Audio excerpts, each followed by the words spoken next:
A Day in My Life as a Call Center Agent Episode 2. Time check 6 a.m. Monday. Ano among view guys na ami sa Avida Homes, Davao City, na ami sa 18th floor, nag-Airbnb lang mi with friends, then nag-breakfast lang mi kadali. After breakfast, nagapit sa ami sa Tom and Tom's, kay nag-check ko sa ako ang laptop. Fast forward na ako ani sa office mate, may ka-office mate, and then after ana nag-selfie mi kay syempre nagdali mi na nag-comment sa ako sa bago na akong upload dito sa episode 1 nga A Day in My Life as a call center agent kung paano daw mag-apply. So it's such a long story guys, no, but to make it short, actually I was an agent before in Sutherland. Account na ako kay AT&T.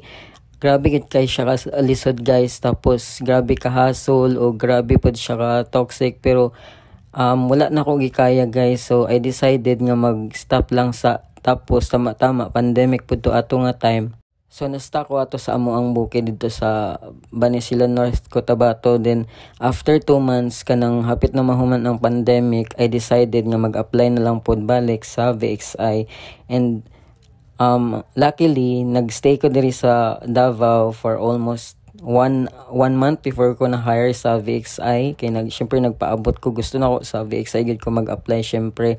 And then, siguro, hapit ako mag 3 years diri sa VXI, no, as a call center agent. And so far, nindot man ang experience ang VXI kay naghatag og daghan kayong opportunity sa ako. So, I'm very thankful sa ako ang company karon, and also dili pud ko muhawa basta-basta sa VXI, no, kay syempre kung muhawa ko, paano na lang akong daily needs, di ba?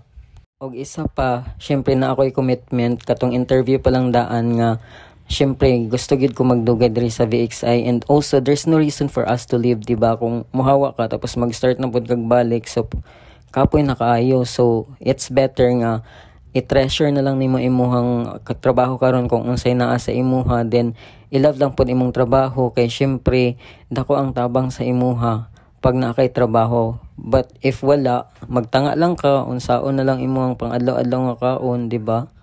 So ani guys, pauli na ko na akong sundo, kapoy gid kaayo kay syempre Sunday, tapos napagid ko disat sa